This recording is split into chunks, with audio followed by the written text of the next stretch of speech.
Kapan AMDAL dibuat? AMDAL ini dibuat saat perencanaan suatu proyek yang diperkirakan akan memberikan pengaruh terhadap lingkungan hidup di sekitarnya. Yang bertanggung jawab terhadap koordinasi pelaksanaan AMDAL adalah Bapedal, Badan Pengendali Dampak Lingkungan. AMDAL pertama kali diperkenalkan pada tahun oleh National Environmental Policy Act di Amerika Serikat. Menurut UU nomor 32 tahun 2009 tentang perlindungan dan pengelolaan lingkungan hidup dan PP nomor 27 tahun 1999 tentang analisis mengenai dampak lingkungan hidup. AMDAL adalah kajian mengenai dampak besar dan penting suatu usaha dan kegiatan yang direncanakan pada lingkungan hidup yang diperlukan bagi proses pengembalian keputusan tentang penyelenggaraan usaha atau kegiatan. Dalam Peraturan Pemerintah Nomor 27 Tahun 1999 disebutkan bahwa AMDAL merupakan kajian mengenai dampak besar dan penting untuk pengambilan keputusan suatu usaha dan kegiatan yang direncanakan pada lingkungan hidup yang diperlukan bagi proses pengambilan keputusan tentang penyelenggaraan usaha dan kegiatan.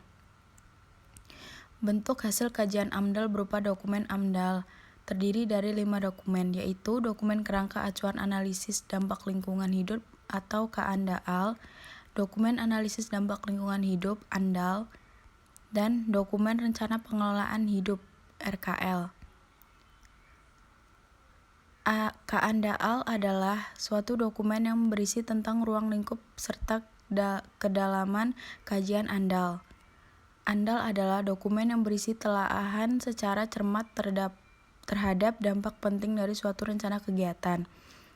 Dan RKL adalah mengendalikan dan menanggulangi dampak penting lingkungan bersifat negatif serta memaksimalkan dampak positif yang terjadi akibat rencana suatu kegiatan. Dokumen ringkasan eksekutif. Ringkasan eksekutif adalah dokumen yang meringkas secara singkat gak jelas hasil kajian ANDAL. Hal-hal yang perlu disampaikan dalam ringkasan eksekutif biasanya adalah uraian secara singkat tentang besaran dampak dan sifat penting dampak yang dikaji di dalam ANDAL dan upaya-upaya pengelolaan dan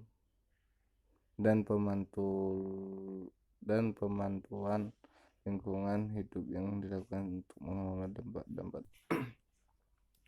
Kriteria mengenai dampak besar dan penting suatu usaha terhadap lingkungan sebagai berikut: jumlah manusia yang terkena dampak, luas wilayah terkena dampak, intensitas dan lamanya dampak berlangsung, banyaknya komponen lingkungan lainnya yang terkena dampak, sifat kumulatif dampak, berbalik reversible atau tidak berbalik, irreversible dampak.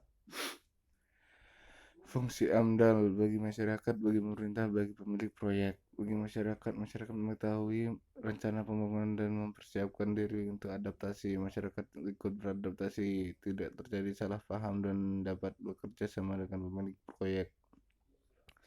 Masyarakat mengetahui hak dan kewajiban dalam hubungan dengan proyek tersebut.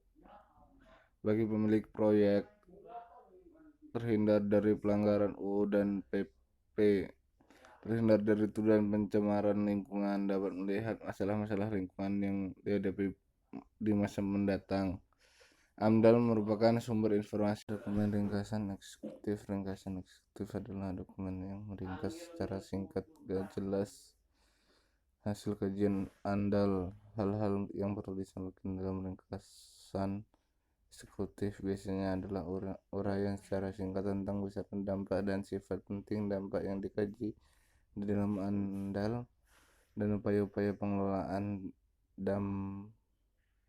dan pemantuan lingkungan hidup yang dilakukan untuk mengelola dampak. Kriteria mengenai dampak besar dan penting suatu usaha terhadap lingkungan sebagai berikut: jumlah manusia yang terkena dampak, luas wilayah terkena dampak, intensitas dan lamanya dampak berlangsung, banyaknya komponen lingkungan lainnya yang terkena dampak, sifat kumulatif dampak, berbalik reversible atau tidak berbalik, irreversible dampak. Fungsi AMDAL bagi masyarakat, bagi pemerintah, bagi pemilik proyek. bagi masyarakat mengetahui rencana pembangunan dan mempersiapkan diri untuk adaptasi. Masyarakat ikut beradaptasi, tidak terjadi salah paham dan dapat bekerja sama dengan pemilik proyek. Masyarakat mengetahui hak dan kewajiban dalam hubungan dengan proyek tersebut. Bagi pemilik proyek, terhindar dari pelanggaran UU dan PP, terhindar dari tuduhan pencemaran lingkungan, dapat melihat masalah-masalah lingkungan yang dihadapi di masa mendatang. AMDAL merupakan sumber informasi mengenai keadaan sosial budaya masyarakat sekitar, dapat mengetahui kelemahan dan dapat menyempurnakan kelemahan tersebut.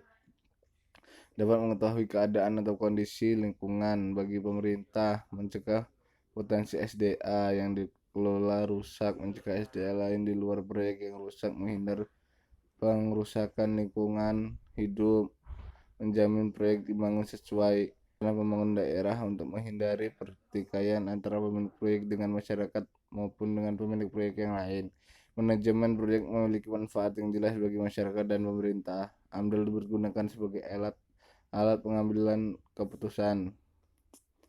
Istilah terkait AMDAL: pengertian rencana pengelolaan lingkungan hidup (RKL) adalah upaya penanganan dampak besar dan pentingnya terhadap lingkungan hidup yang ditimbulkan akibat dari rencana usaha dan kegiatan.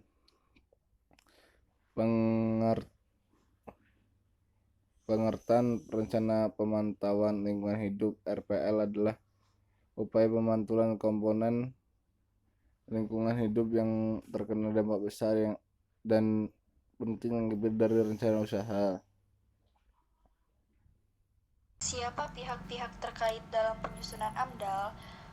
Pemrakarsa, orang atau badan hukum yang bertanggung jawab atas suatu rencana usaha atau kegiatan yang akan dilaksanakan. Komisi penilai, komisi yang bertugas menilai dokumen AMDAL. Masyarakat yang berkepentingan, masyarakat yang terpengaruh atas segala bentuk keputusan dalam proses AMDAL berdasarkan alasan-alasan seperti kedekatan jarak tinggal dengan rencana usaha dan atau kegiatan. Faktor pengaruh ekonomi, perhatian pada lingkungan hidup, dan atau faktor pengaruh nilai-nilai atau norma yang dipercaya. Masyarakat berkepentingan dalam proses AMDAL dapat dibedakan menjadi masyarakat terkena dampak dan masyarakat pemerhati. Bagaimanakah prosedur AMDAL? Penapisan screening wajib AMDAL menentukan apakah suatu rencana usaha atau kegiatan wajib menyusun AMDAL atau tidak. Berdasarkan Kepmen LH nomor 17 tahun 2001, terdapat beberapa rencana usaha dan bidang kegiatan yang wajib dilengkapi dengan AMDAL, yaitu pertahanan dan keamanan, pertanian, perikanan, kehutanan, kesehatan, perhubungan, teknologi satelit, perindustrian, prasarana wilayah, energi dan sumber daya mineral, pariwisata, pengembangan nuklir, pengelolaan limbah B3, dan rekayasa genetika. Kegiatan yang tidak tercantum dalam daftar wajib AMDAL, tetapi lokasinya berbatasan langsung dengan kawasan lindung, termasuk dalam kategori menimbulkan dampak penting, dan wajib menyusun AMDAL.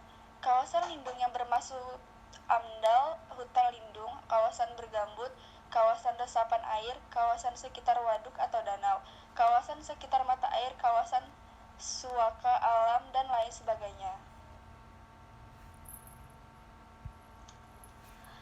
Proses pengumuman dan konsultasi masyarakat.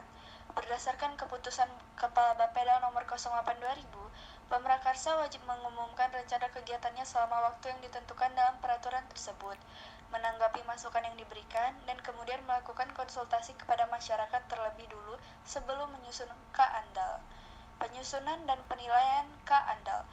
Penyusunan KANDAL adalah proses untuk menentukan lingkup permasalahan yang akan dikaji dalam studi ANDAL, proses pelingkupan. Setelah selesai disusun, Pemrakarsa mengajukan dokumen KANDAL kepada Komisi Penilai AMDAL untuk dinilai. Berdasarkan peraturan, lama waktu maksimal untuk penilaian KANDAL adalah 75 hari di luar waktu yang dibutuhkan oleh penyusun untuk memperbaiki atau menyempurnakan kembali dokumennya. Apabila dalam 75 hari komisi penilai tidak menerbitkan hasil penilaian, maka komisi penilai dianggap telah menerima kerangka acuan. Penyusunan dan penilaian AMDAL, RKL, dan RPL.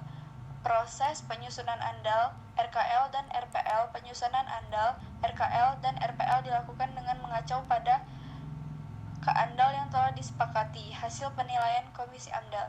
Setelah selesai disusun, Pemrakarsa mengajukan dokumen ANDAL, RKL, dan RPL kepada Komisi Penilaian AMDAL untuk dinilai. Berdasarkan peraturan, lama waktu maksimal untuk penilaian ANDAL, RKL, dan RPL adalah 75 hari di luar waktu yang dibutuhkan oleh penyusun untuk memperbaiki, menyempurnakan